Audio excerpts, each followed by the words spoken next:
Banking, proud sponsor of South African Auto Week 2025. Good evening on Your Money Show tonight as the All Share heads for 110,000 just 9 weeks after breaking 100,000 for the first time. Government looks at radical changes to BEE that would see companies giving up revenue instead of ownership. Are working for just a little bit longer can completely change your retirement. And in your Friday file tonight, why your local nail bar is printing money. All of that to come, but first, the very latest Eyewitness News. Good evening, I'm Maki Malapo. We begin with this development. A team of South African police investigators is being deployed to France to work with local authorities probing the death of a French law enforcement to support a thorough and transparent inquest. Minister First Kachalia says the deployment reflects a commitment to establish the full facts surrounding the tragedy and to offer support to South African authorities abroad. Alpha Ramushana has more. National Police Commissioner Fani Masemola advised Police Minister Firoz Kachalia on the move, and the team will coordinate closely with the Department of International Relations. The investigators will assist in gathering information, examining circumstances around the death, and ensuring transparency throughout the inquest process. Police spokesperson Kamohelo Muhotsi. The deployment of these investigators reflects our commitment to ensuring that every effort is made to establish the full facts surrounding this tragedy. We will offer all necessary support to our counterparts in France and remain in close contact with the Department of International Relations and cooperation throughout the process. The team is due to leave soon as South African and French authorities work to establish the circumstances surrounding his passing. For now, the investigation continues, with both countries promising cooperation. Alpha Ramshwana, Eyewitness News. Trade union Nahau has given the Gauteng Health Department 14 days to respond to their memorandum of demands. Together with a few other unions, Nahau members marched to the Health Department's offices in the Johannesburg CBD. Health MEC Nomantunko Moralohoko's absence was not well received, and the union promised to take action if their demands are not met. Ntokoza Kumalo reports. In the Unified Voices of Workers' Unions, demonstrators called for the department to address the many issues that affect their working conditions. The unions say the department has failed to address the serious concerns of corruption across its facilities. They also raised issues with what they say is the unlawful dismissal of employees. Nehau Provincial Secretary Mzegayise Chonchi. We're here therefore, comrades, to say we want this department to insource security services and other services that are outsourced, that are used as a source of corruption by this department. He adds that the unions do not take the MEC's absence from the demonstration lightly. Ndozo Kumalo, Eyewitness News. In the courts, the Parapara case is heading for a trial within a trial after a state witness told the court he was illiterate and signed a police statement he didn't understand. The adult male cannot be named due to an order in the case preventing media from identifying witnesses. During his brief testimony on Wednesday at the Modimolle Regional Court in Limpopo, the witness said he was an old friend of all three of the accused. Emanuela David and siblings Froliana and Ndilinasha Joseph are charged with breaking and entering into President Cyril Ramaphosa's farm and stealing $580,000 in cash. The witness previously told the court he cannot read or write, prompting the state prosecutor to make an application for a trial within a trial to determine whether his signed police statement can be used as evidence in the case. Magistrate Peter Mantata made this ruling. Consequently, I grant the request and order that the trial within a trial be held in these proceedings in order to establish if the witness made a statement or the police came with an already written statement for him to sign. And a group of more than 100 pro-Palestine supporters gathered outside the U.S. consulate in Sandton, calling for the release of global Sumud flotilla activists. They're chanting pro-Palestinianist slogans while holding placards reading Free Palestine. The protest follows the detainment of more than 400 activists whose boats were intercepted by the Israeli Navy. They were en route to Gaza to deliver aid. Jabuli Lambata has more. We are all Palestinians! More than 100 people waving Palestinian flags, dressed in red, green, black and white, are chanting outside the U.S. consulate. They are calling for the immediate release of South Africans who are en route to give Palestinians in Gaza humanitarian aid. One of the leaders of the protest, Sunny Morgan, explains why they have gathered here. We're outside the American consulate because America is a key enabler of the genocide, a key funder of all the military infrastructure, and they have a role to play in stopping the genocide. The protest is one of a few taking place across the country, including one outside the Israeli embassy in Pretoria and outside Parliament in Cape Town. Jabulile Mbata, Eyewitness News, Sandton. Gold's trading at $3,888.01 an ounce. The rand's at 17.20 to the dollar, at 23.20 to the pound, at 20.21 to the euro. Brent crude oil's at $64.57 a barrel. In your sport, ruthless England thrash Proteas women in World Cup opener. Amachida put on a 5-star show against New Caledonia, and Fernando Alonso fastest in Singapore first practice. And look at your weather. A partly cloudy Saturday in store for Gauteng. Tomorrow, Joburg will drop to overnight lows of 10 degrees and peak at highs of 22. Pretoria is at 12 and 23. Vereniging's at 11 and 22 degrees as well. A partly cloudy day with isolated rain for Cape Town, along with fresh northwesterly winds at a low of 14 and a high of 19 degrees. The top story in Eyewitness News this hour: a team of South African police investigators is being deployed to France to work with local authorities probing the death of Ambassador Nathi Mthethwa. EWN, in touch, in tune and independent. For the latest, visit ewn.co.za or download the EWN app. EWN Traffic. Well, at this stage in Centurion, there's a slow-moving traffic that's heading into the Linwood area on the N1 northbound between John Foster and Linwood Road. Also, bumper-to-bumper traffic in Onderstepoort that's heading towards Bonaccord Dam on Lavender Road, approaching the N4. Also, bumper-to-bumper traffic. This is in the Duranport area on the N1 northbound, approaching the N4. In Joburg, we still have huge delays. This is if you're heading towards Midrand on the N3 northbound between Marlborough Drive and the Butler Interchange. Also slow-moving traffic due to roadworks in Boksburg heading towards Brakpan. This is on the N17 eastbound between Osborne and the Carnival City. In the Mother City, slow-moving traffic. This is on the elevated freeway heading into the CBD of Cape Town. Also slow-moving traffic on Nelson Mandela Boulevard outbound heading towards Browning Road. If you come across any other traffic issues, please WhatsApp us on 072 702 1702. There's more EWN on air, online, and on the EWN app. And now, The Money Show with Stephen Grootes on 702. Let's walk the talk.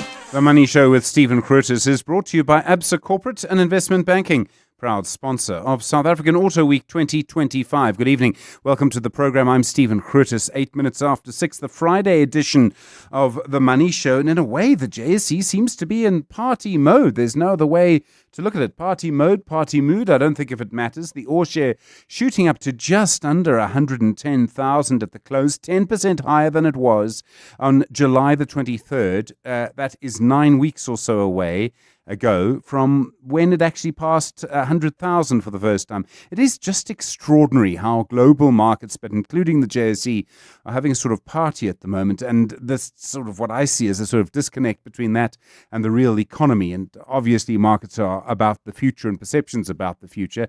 Let's hope one sort of does slide into the other. But still, just extraordinary what we're seeing. We'll talk to Kaya Satole in just a moment. A lot's going on around BEE, an important story from Business Day this afternoon around that. Warren Tucker, the motor journalist, he's been looking at Ford. I mean, Ford took this big decision to basically move away from smaller cars, from sedans, and into bakkies, what the Americans call pickups, into SUVs. And you can see that if you look around you. I mean, you can see that. And yet now it looks like they're going to be reducing production in Tshwane. Unfortunately, they say a British tax rule is one of the reasons. I'm not entirely sure how that works. We'll be looking at retirement ages as well. A lot of companies are still insisting on a sort of retire at 60. I would suspect if you're about to sign a contract, get a new job, just check that section of your contract very closely. It may mean nothing to you at 50, but it means a lot at 59. And I would suggest that maybe you push back on that. If you work for just another couple more years, well, it makes a big difference. And then the business of nails, and I do mean fingernails. I mean, I've had my fingernails painted a couple of times. One by my daughter when she was 4, a couple of times, and every now and then she sort of gets that look in her eye. But if you look at the business of nail bars, what you can do with fingernails, it really has changed. And more I see, particularly younger men with painted nails as well, usually black, not all the time, but often black. And you can just sort of, by which I mean the nails are painted black, and you can sort of see, how fashions are changing, how we display ourselves as human beings. I think it's changing quite radically. You get in on that, well, you're going to do very nicely. And the Popsicle Nail Bar is one of those companies I think is doing. Ian Furs, the founder of the Popsicle Nail Bar, also of Sorbet. We'll talk to him. Don't forget the Friday Business Blitz as well in about 40 minutes from now. You know the number, 011 883 0702, 021 446 0567 and 072 702 1702. A good question for you on The Money Show tonight. The most expensive nail job you've ever heard of. Was it you? Was it someone in your family? How much did it cost? And was it worth it? 11 minutes after 6. The Money Show with Stephen Grootes, live on 92.7 and 106 FM. Streaming on the Prime Media Plus app and DSTV channel 856. Well, a report in Business Live this afternoon. Government is looking at a way that would allow unlisted companies, I suppose in a way, you would be buying your BEE status. If they paid 3% of their revenue into the Transformation Fund, in return, they would get Level 3 broad-based Black economic empowerment recognition. Business Live also reporting they would then have a path to get to Level 1 if they met employment equity requirements. Kaya Sitole is an independent analyst, a very important voice in South African business. Kaya, good evening. We've seen the ownership model of BEE and broad-based BEE coming under intense pressure at the moment. Would this be a good model for government to pursue? Good evening and good evening to the listeners. It is difficult to know, and the reason it is so difficult to know is that it's not particularly clear what the government is trying to solve for. So currently, we do have a model that is quite broad in its approach. And what that simply means is that there are 7 core elements that make up what ultimately becomes a BE scorecard. And it is very possible, particularly in the smaller business and unlisted businesses, that some of those elements quite simply are unachievable. So you may be in a position where there are so many shares that can be distributed to so many people. So you reach a form of a natural plateau or a natural ceiling in one of those elements. There may be one element where you can do well, but of course limited by the nature of the business that you do. Nobody's going to employ 1 million people, for example, with the exception perhaps maybe of Shoprite. So what has happened up until now is that everybody tries to tackle the different elements and see how far they can get. Some do get high enough to get a level 1 or indeed a level 2 or a level 3, but there's no linear model there. What this proposal seems to say is that, look, if you can simply just move away from trying to do this patchwork approach of trying to address every single other element and simply focus on a turnover levy that you would pass on to this fund, you'd immediately get to level 3. And of course, the question of how ambitious you are, you're going to get to level 2 or level 1, then calls for additional concessions or an additional steps for you to take. So it sounds simplistic in nature, it sounds linear, but I think it will come at a cost of many other existing parts and many other existing investments in the different parts of the BE model as we currently know it. It wasn't the pure idea, so in its purest form, Black economic empowerment was to ensure that Black people had ownership, which translates into wealth, and this surely removes that. There's always a very myopic approach to it because, let's face it, there's only so much of an ownership stake in any business that you can distribute across shareholders of any kind. So even if you say that every single business must have some shareholders, it's a question of ability to participate and the finance that is required to participate.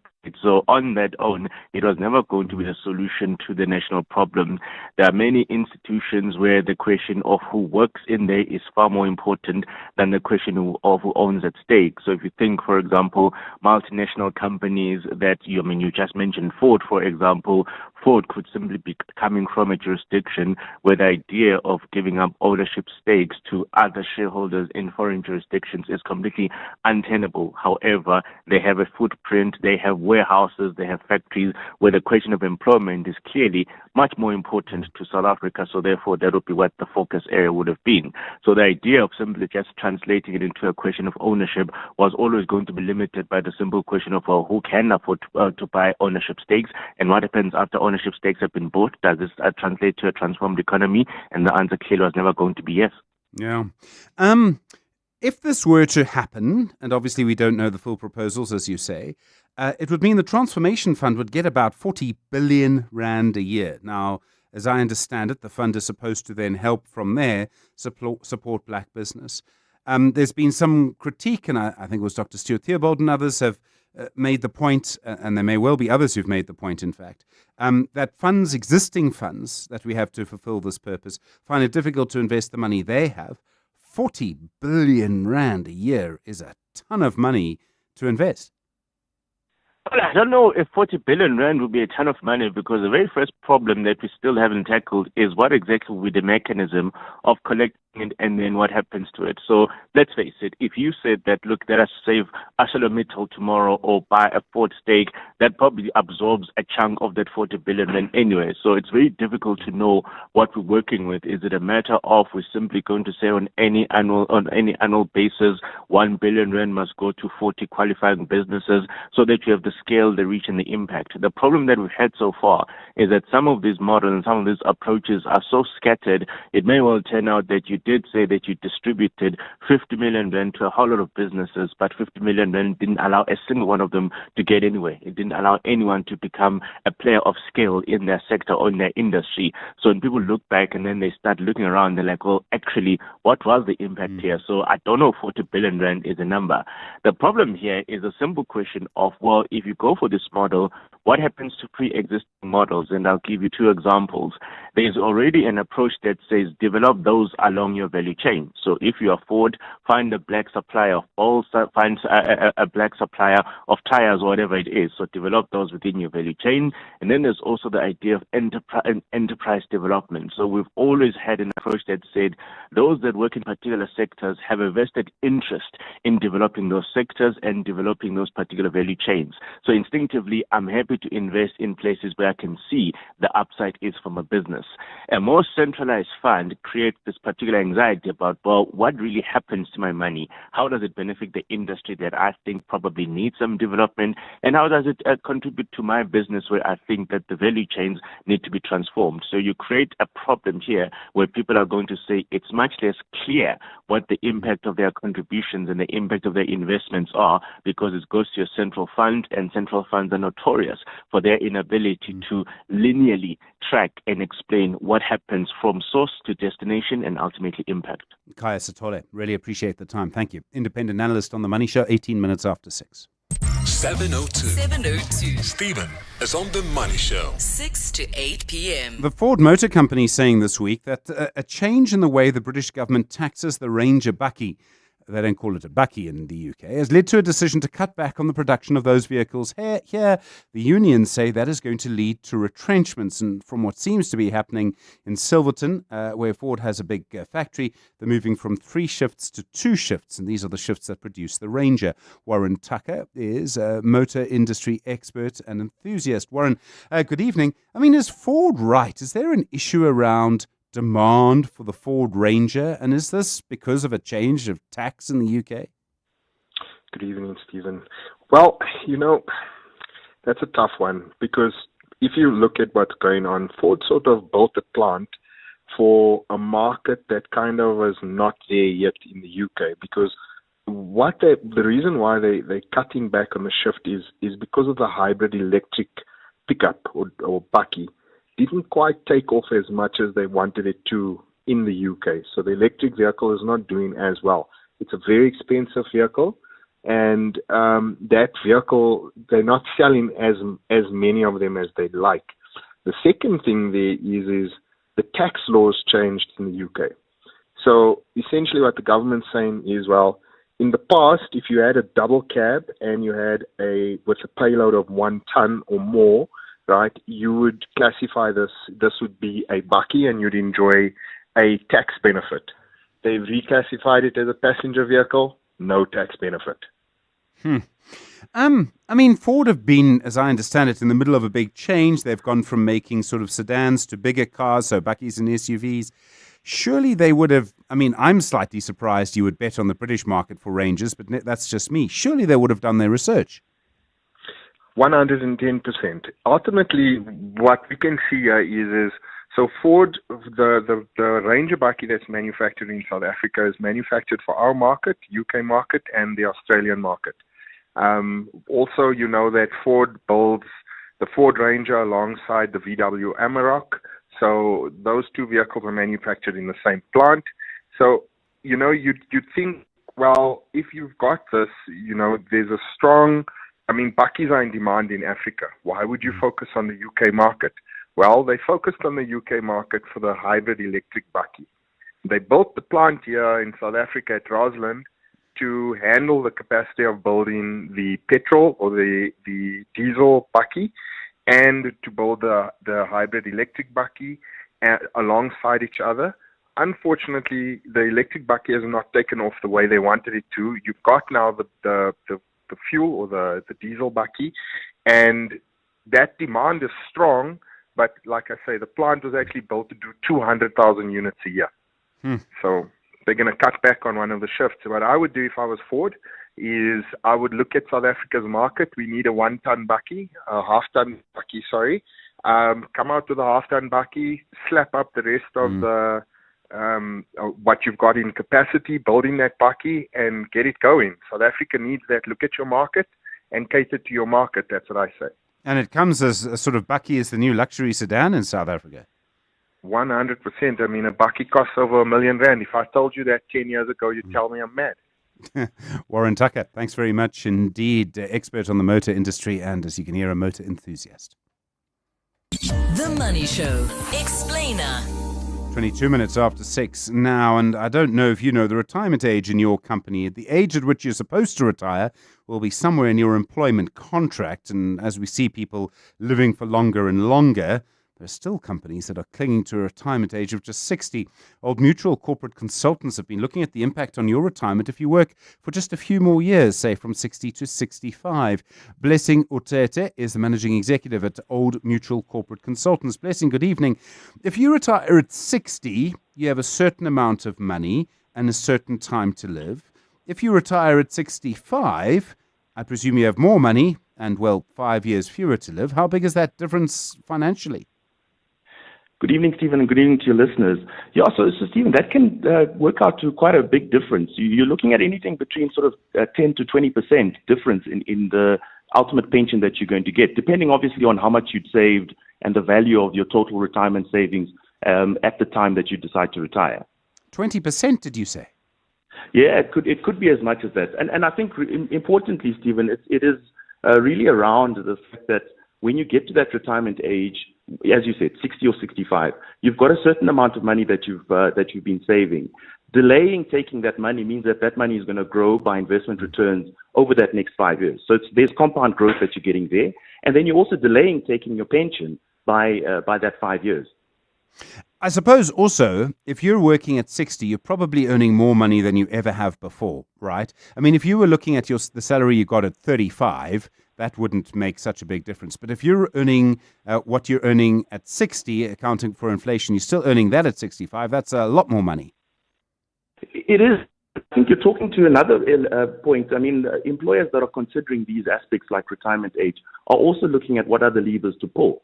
So you also look at what is the contribution rate that the employees are contributing at, which is another important point. You need to be looking at something around 15% over your working career to get to the right outcome.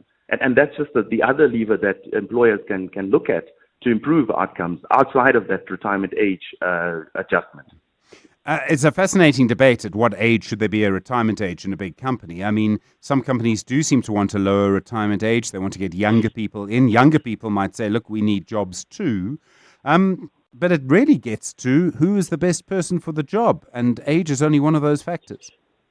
Yeah, precisely. And I think in South Africa, we have some unique circumstances around, high youth unemployment, and the need for the workforce renewal. But certainly, you also need the diversity with the older employees who bring a certain skill set, they've got the experience, and also that really contributes to the productivity of the company if you look at it. So it is an interesting balancing act for employers to consider what retirement age to look at, given our circumstances. Sometimes you just need some grey hair in the office to say, I did that once and this is what happened. What does seem to happen fairly often still, Blessing, is someone reaches retirement age, they're told they have to go, and they end up somehow, you can almost see it happening, you can almost predict the future a year out. They end up being paid by the same company as a consultant or something, and they're pretty much where they were, just with a different contract structure. Yeah, that is happening, Stephen. And I think it talks to another point, which is really longevity. When someone leaves at 60, they're still feeling fairly young, and they can actually carry on working in a very productive and constructive way for much longer. So yes, you do tend to see that there are gaps created when that wisdom leaves the company. And certainly, even if they don't go back into their own company, they are certainly finding ways to contribute to society, and they're also finding ways to delay taking retirement by going and taking up contract opportunities that they can get. Blessing Otete, thanks very much indeed. Managing Executive at Old Mutual Corporate Consultants. So much to consider. I mean, in the end, what it often depends on is whether you're enjoying your job, whether you have a hunger for it, or whether you're kind of done with it, or whether you just can't face another day in the office. Your thoughts, 011-883-0702 and 021-446-0567. 26 minutes after 6. The Money Show. The Markets. Patrick Matidis, the head of multi-asset strategies at Alawani Capital Partners. Patrick, good evening. On the 23rd of July this year, we passed for the first time the JSE All Share 100,000. Now, on the 3rd of October, so 9-10 weeks later, the JSE All Share ends at 109,778. In other words, your money on the JSE has grown by nearly 10% in just sort of 10 weeks. That's astonishing. Yeah, indeed it is, Stephen, and thanks for having me. I guess that's the beauty of investing in financial markets. Had you parked your cash, under your mattress or with a bank, I would have probably done, single digits, right? So yes, there's a bit of risk, but in the fullness of time, markets are the best place for wealth creation from an investment's point of view. Is it all just resources? Is it all just gold and platinum? I mean, surely they've been the main leaders in this. Yeah, unfortunately, the breadth of the market has been very, very narrow.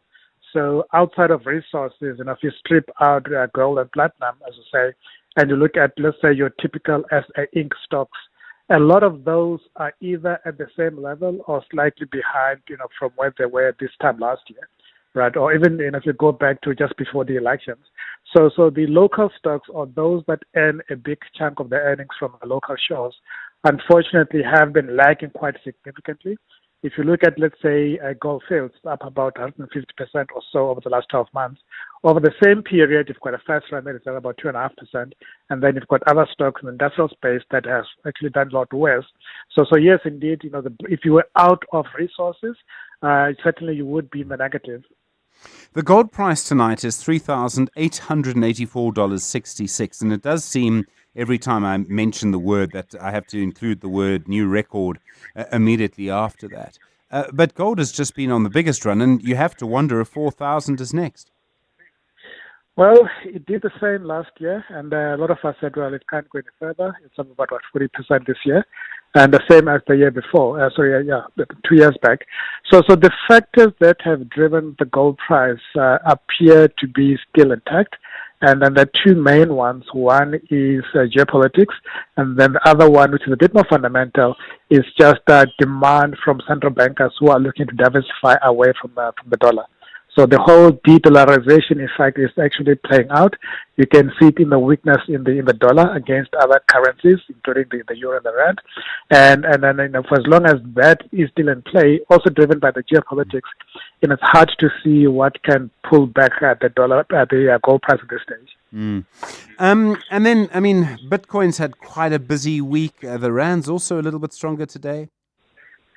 Yeah, so a lot of those, have got one thing in common, and that is the weaker dollar.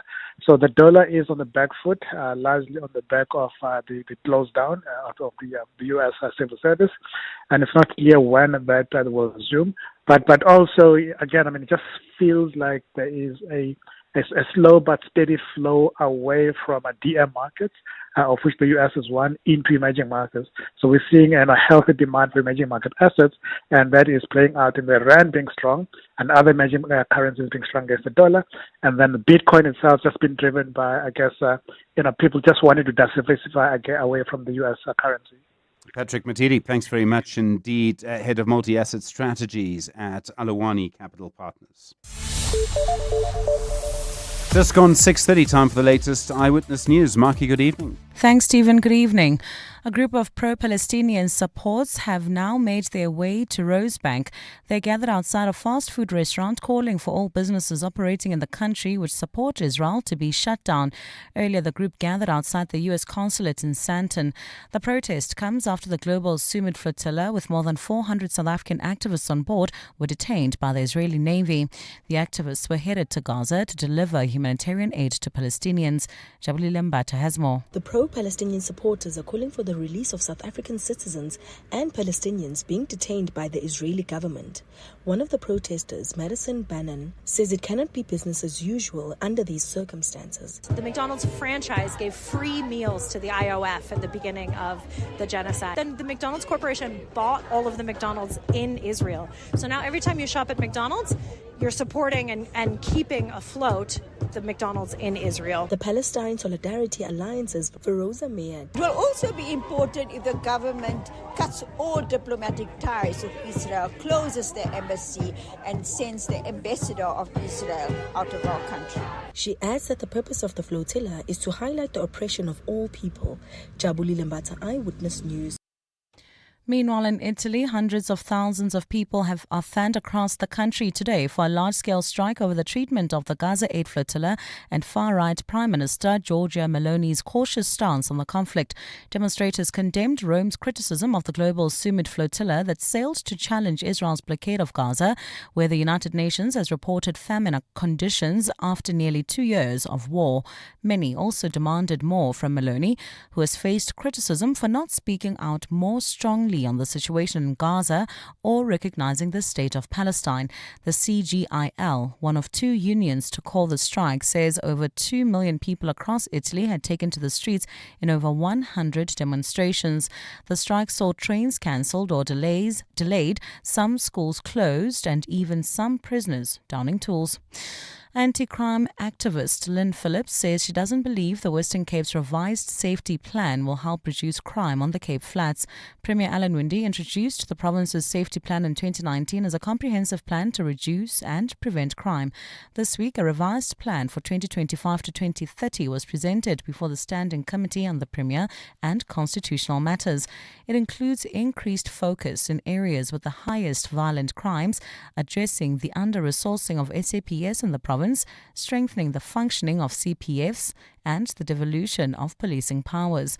Ntutuzela has more. The Western Cape Safety Plan 2.0 comes as communities on the Cape Flats, such as Mitchell's Plain, Mfuleni, Kailicha and Muizenberg, are under siege from gun and gang violence. Mitchell's Plain anti-crime activist Lynn Phillips says while she welcomes the provincial government's plans to fight crime, she doesn't think it will have much of a difference. Over the many years, there has been plans, but there was no real impact in our communities. Instead, crime has drastically increased on the Cape Flats. She says for the plan to work, it needs to start addressing socio-economic challenges, which are root causes of crime and criminality. Ndutuzelo Nene, Eyewitness News.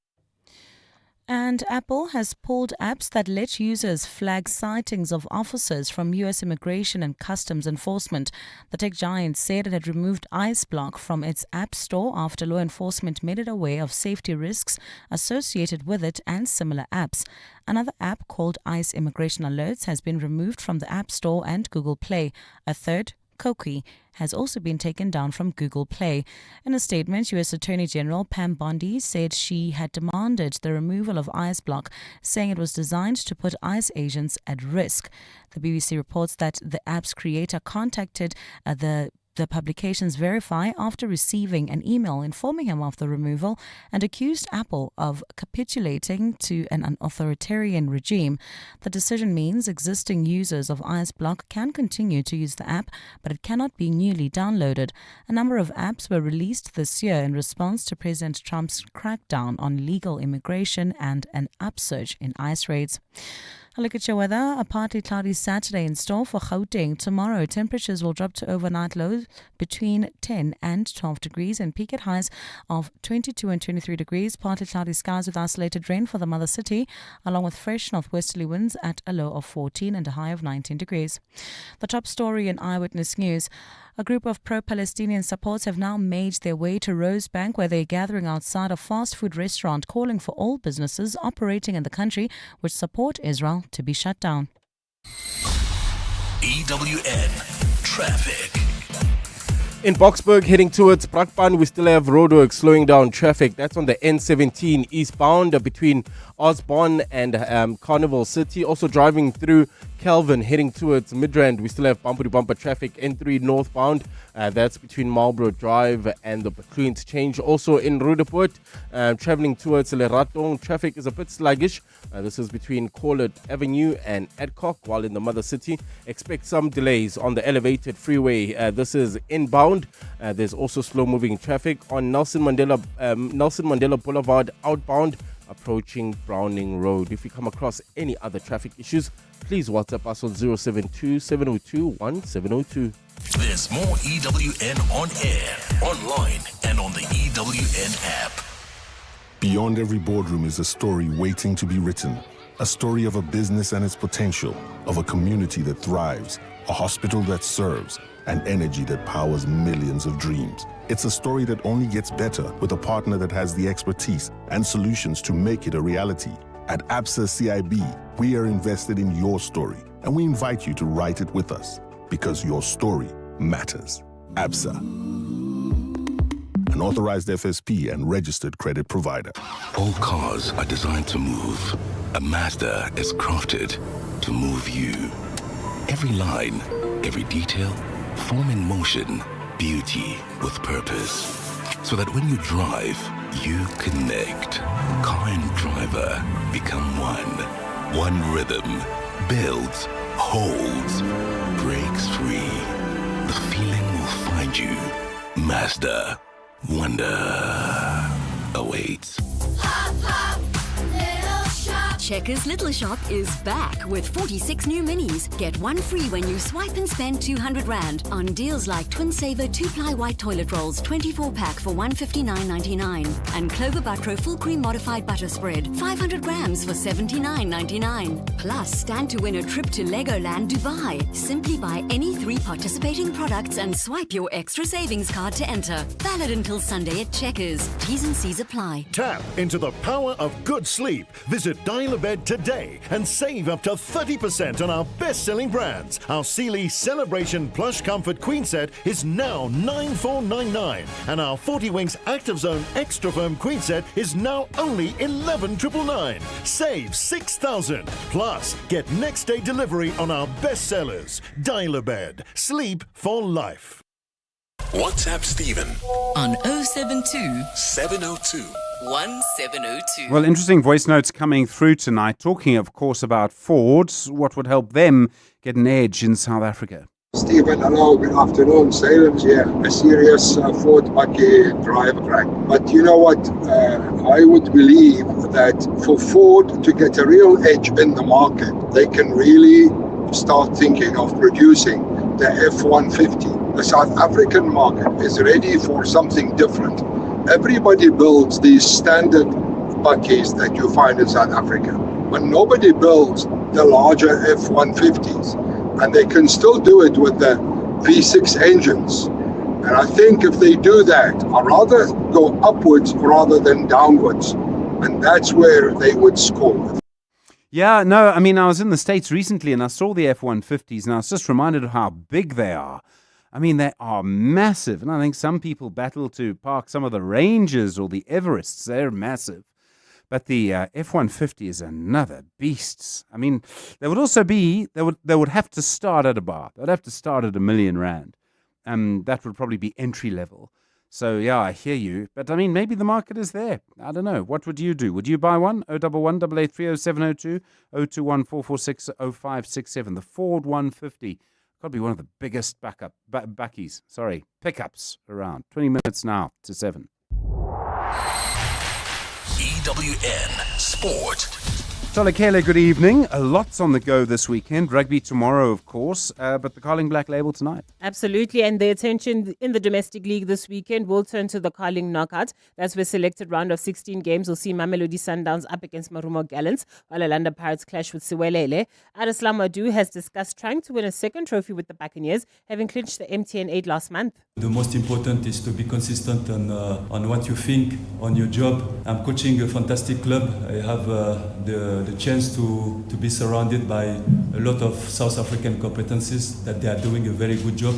So we are just focused on our job to try to give happiness to our fans, try to give them a result. It's what they're expecting, and I am here for that. Kaizer Chiefs are up against Stellenbosch, and co-coach Cedric Kaze has discussed if their Nedbank Cup successes could help them in this competition. I have to be realistic. It's not going to help. We need to start all over, to play a Stellenbosch team that is hungry, that wants to redeem themselves from the league games. There is no specialist in cups and league games, but it's the momentum that you need yourself to create. We are doing everything to create that momentum. The big game of the weekend in the Premier League sees Chelsea up against Liverpool. Enzo Maresca has discussed if this is the perfect time to face the Reds, who've lost back-to-back games. There is vulnerability about any team in the world, not just Liverpool. But if a team win all the games, it's impossible to catch them. When we did the interview, after 5 games, they had 50 points. My words was, if they continue in the same way, it's impossible to catch them. Now they lost 1 game, 2 games. That show that there is vulnerability, and this is something for me from not just Liverpool, from all the teams in the world. In the Rugby Championship, Argentina and South Africa clash at Twickenham tomorrow, and victory for the Springboks will see them retain the title. Bongi Monambi has discussed the backlash they expect from the Pumas following their 67-30 defeat last week. Once you think you're at the top, you can quickly get humbled. You can never count the Pumas. You can never count them out. That will be something disrespectful to do. And we never disrespect our opponents. We have a lot of respect for them, the way they play rugby, the way they train. Their coaches are excellent. You can see that they have a game plan they want to execute. So this weekend we are expecting a proper retaliation from them. And the Proteas Women's World Cup campaign got off to a losing start as they went down by 10 wickets to England. That's after they posted just 69 when sent into bat first. Only Sinalo Jafta got into the double digits as she top scored with 22. Tolagele Mganga, Eyewitness News Sport.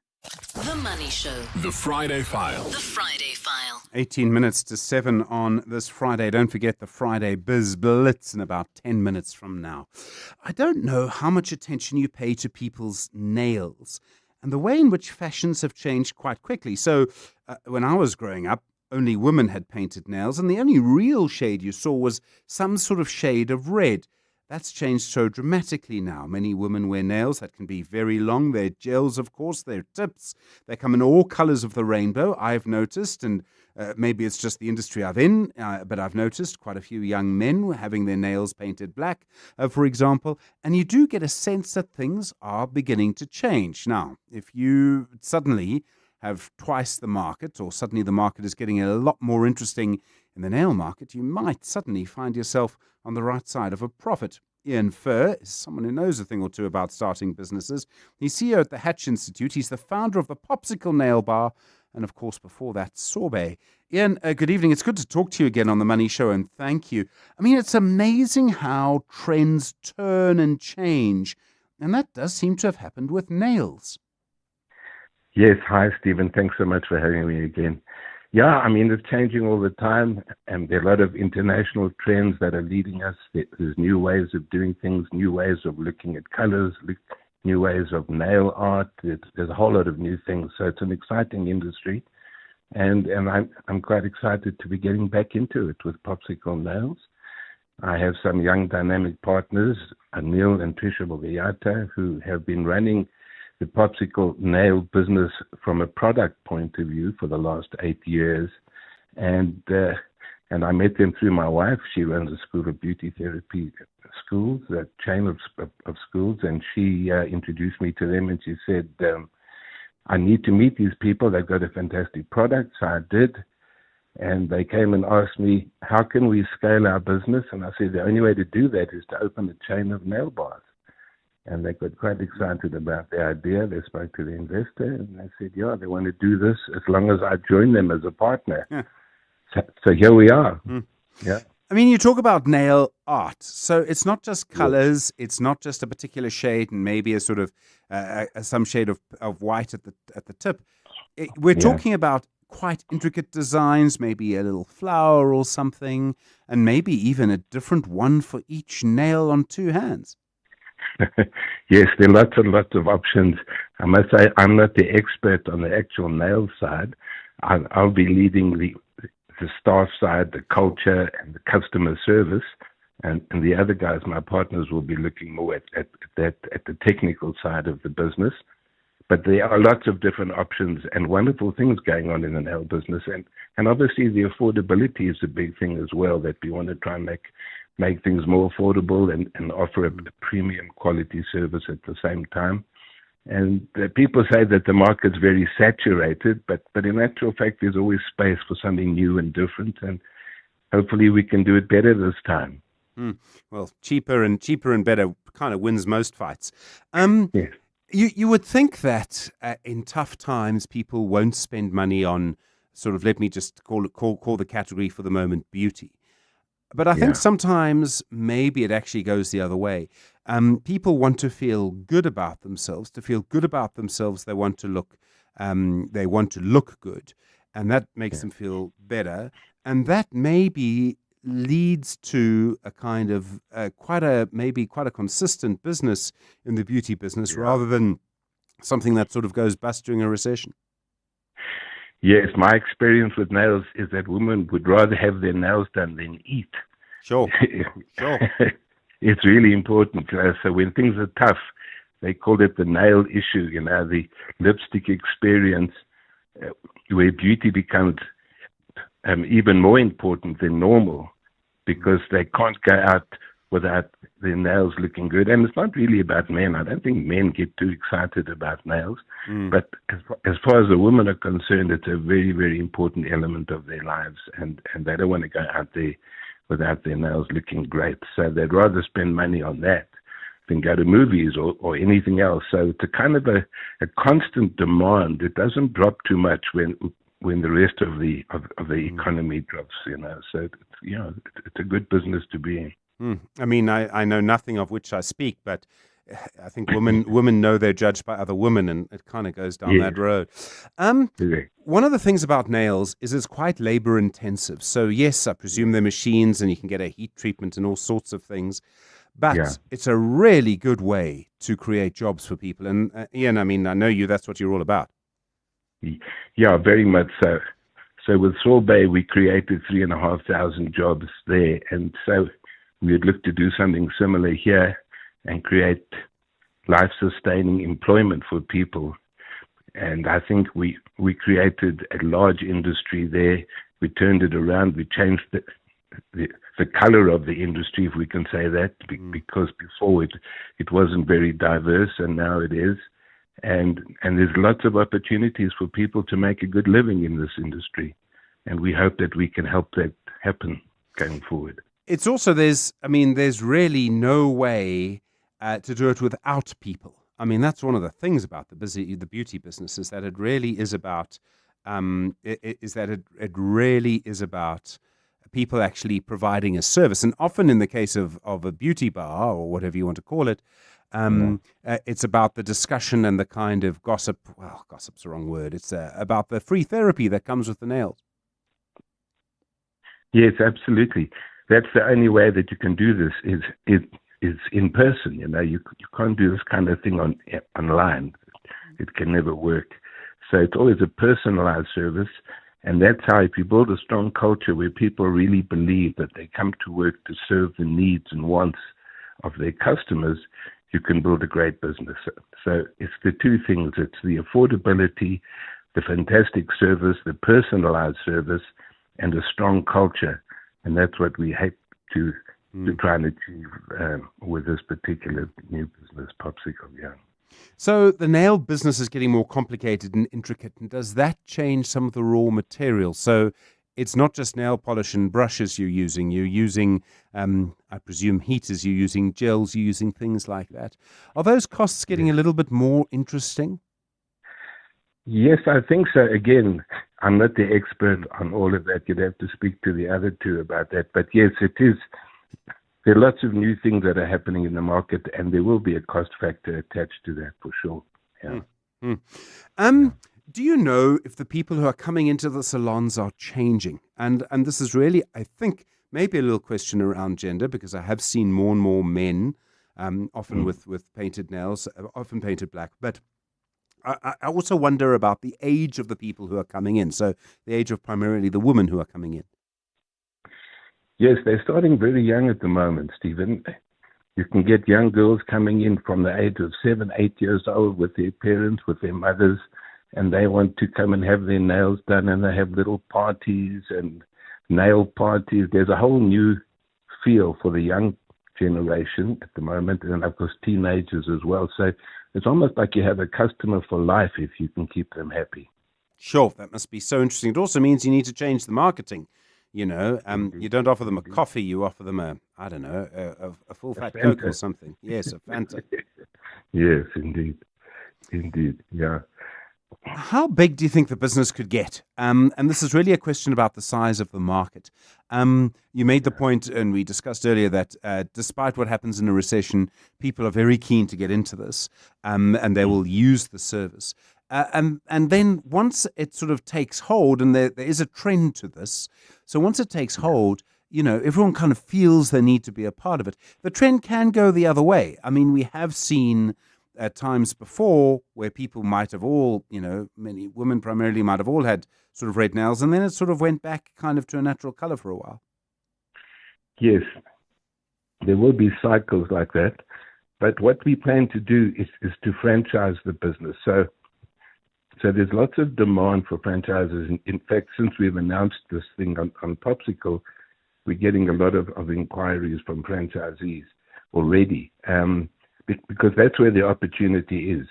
And, you know, we don't plan to open these stores ourselves. We plan to open a few of them and to get the model right. And then as soon as the model's right, then we can start franchising. And then there's no limit really to what you can actually achieve in terms of growth.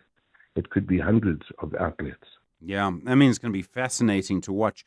Yeah. Is it, I mean, I presume that there are lots of synergies with Sorbet. I mean, it's the same kind of market. You can have little, you know, Popsicle nail bars in Sorbets, or are you a little worried about cannibalizing your current market?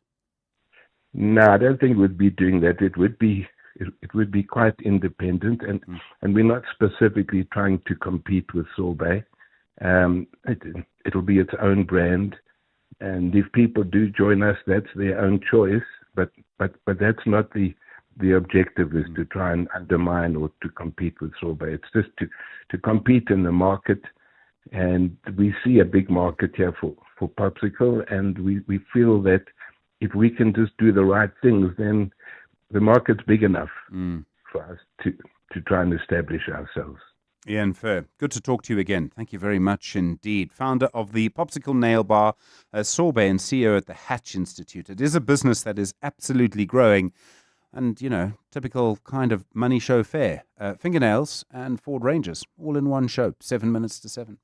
Stephen Grootes. Taking your calls on 011-883-0702. Time now for the Friday Biz Blitz. We've got questions about a bank. We've got questions about someone who's exceptionally rich. We've got questions about the DRC. We even have questions about a mining company. But our first question, you know how this game works. You phone us on 011-883-0702 or 021-446-0567. If you get the answer right, we move on to the next question. If you get the answer wrong, we move on to the next caller. So Those are the numbers. First question. Dan Maracane, he was on the Money Show this week. He's the CEO of which parastatal powerhouse? Dan Maracane, the CEO of which utility? 011 883 0702 021 446 0567. Last orders coming through during your drive home or at midnight. Your customers check out whenever, wherever. With seamless payment integration and over 18 ways to get paid, PayFast by Network is built to keep up. And when it's time to grow, funding with Easy Advance helps you take the next step. Always open for late nights, for early starts, for you. Sign up today at payfast.io. PayFast has partnered with TimeBank to offer funding to your business. Spring is in the air, meaning it's almost time for the 10th SA Garden Day on Sunday, the 12th of October. Celebrate the day with a garden party, lunch under the trees, or cake at a community garden, and invite your friends, family, or neighbors to enjoy your garden with you. Visit gardenday.co.za for inspiration and share pictures of your celebration on social media with #GardenDaySA. SA Garden Day, Sunday the 12th of October. Small businesses are anything but small. They're the backbone of our communities, the dreamers, the doers, the ones who keep Mzansi moving forward. That's why 702 and Capitec Business Banking are putting them in the spotlight. Every Thursday between 6 and 8 p.m. catch Small Business Focus with Capitec, where we showcase the hustle, heart, and the secrets to thriving in today's economy. Your vision matters, and with Capitec, you're never building it alone. Small Business Focus with Capitec, the business bank for everyone. Thursdays between 6 and 8 p.m. on 702. Capitec Bank is an authorized FSP 46669. The Money Show with Stephen Grootes is brought to you by ABSA Corporate and Investment Banking, proud sponsor of South African Auto Week 2025. The Money Show, Friday Biz Blitz. First question. Dan Maracane is the CEO of which parastatal powerhouse? 011 883 0702 021 446 0567. Katekile in Pretoria. How's it? What's the answer? Hi, the answer is Eskom. Of course it's Eskom, Katekile. Okay, second question. Here we go. Who is halfway to becoming the world's first trillionaire? Oh no, we get past that. You're going to kick yourself, Katekile. You are? Elon Musk? Yes! Elon Musk. Okay. Graham Lee is the boss of which South African bank? And Graham Lee replaced Gerry Fourie. ABSA Limited? Katekile. No, sorry. Leo in Northwest. Leo, hi. Graham Lee is the boss of which South African bank? It's Capitec. Of course it's Capitec, Leo, yes. Okay, next question. Name the former Congolese president who's been sentenced to death for treason for backing the M23 rebellion. It's Kabila. Which Kabila? The son. Yeah, I'll give it to you. The sun works. Joseph Kabila, yes. So Kinshasa High Court found him guilty of supporting M23. Okay, Leo, here we go. Richard Stewart is taking over as CEO of which mining company following the retirement of Neil Froneman? I think it's Sibanye. It is Sibanye, Leo, yes. Sibanye Stillwater. Okay. Jane Goodall, the world-renowned animal advocate, she was famous for studying something. It was a particular animal. Which clever creature did Jane Goodall study? The chimpanzee. It was the chimpanzee, Leo, yes. People from the Northwest have been eating their beans. Okay, Leo. Which bourse, which exchange did Euronext want to buy, and that forced the CEO to declare that it's not for sale? It was a tough one, I thought, when I first saw this. So which index did Euronext want to buy, and the CEO to come out and say it's not for sale? Stephen, which bourse, which index, which stock exchange? Well, I'll try. I guess it could be the JSC, given what's been happening, but It's not the JSC. I'm sorry, Leo, you had a good run. You really did. All right, George in Germiston. Which stock exchange did Euronext want to buy? The Nasdaq? It wasn't the Nasdaq, George. I'll give you one more try. The FTSE? The what? The FTSE? The FTSE? And the LSE? Are we accepting the FTSE? I don't think we are. No. George. Sorry, George. I'm afraid that's where we're going to have to leave it, George. It was the London Stock Exchange. You with the Money Show. It's 7 o'clock. This is EWN.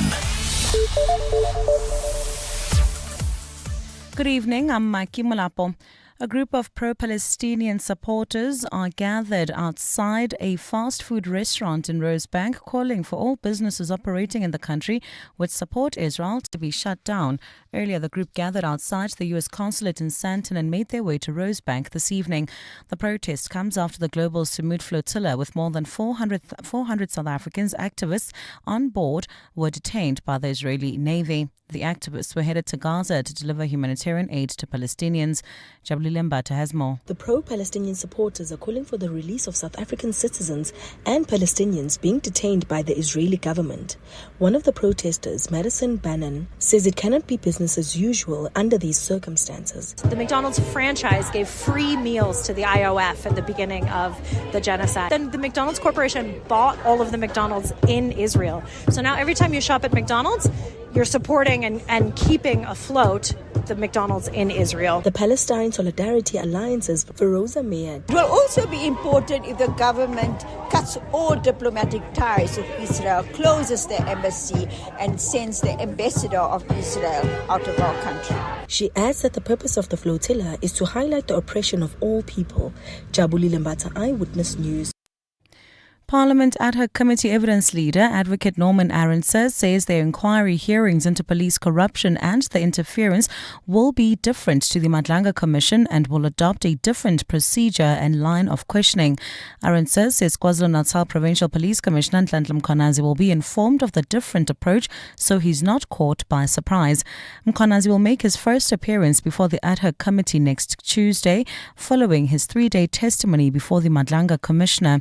Babalo has more. Evidence leader Norman Arendse told the committee that while everyone is familiar with the allegations, he won't be focusing on the same information when he questions Nhlanhla Mkhwanazi. Mkhwanazi on Tuesday will take the committee through the allegations he made at a July press conference where he implicated former ministers, police top brass and members of parliament. Arendse says Mkhwanazi's press conference on the 6th of July will be dealt with separately. So in relation to the factual matter, there will be some differences to what has been heard at the Madlanga Commission. Our emphasis will obviously be different because our terms of reference is different.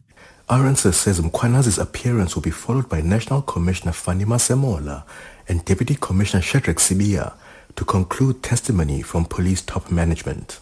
Babalo Ndenza, Eyewitness News.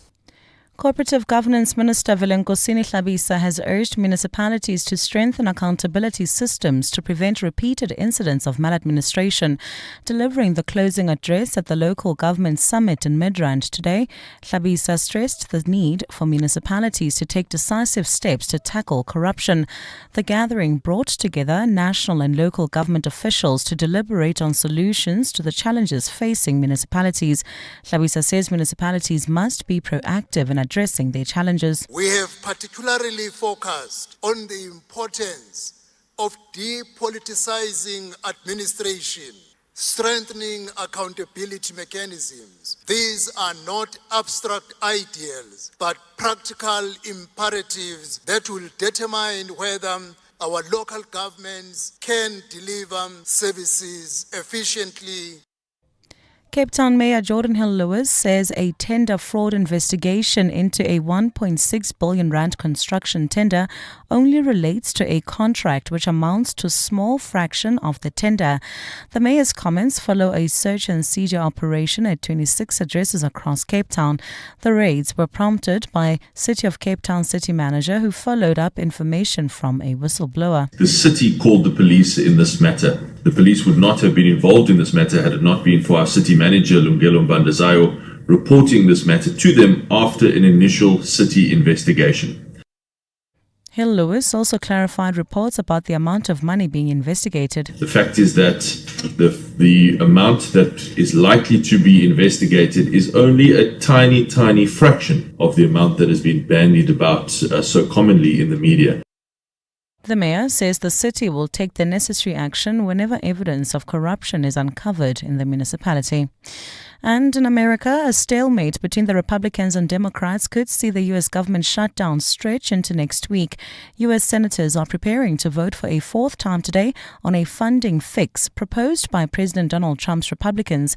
U.S. lawmakers from both parties are pointing the finger at one another as thousands of workers sit on unpaid leave and the shutdown continues with no end in sight. Democrats have refused to back the Republican spending plan unless expiring health care subsidies, which the Democrats say many working families rely on, are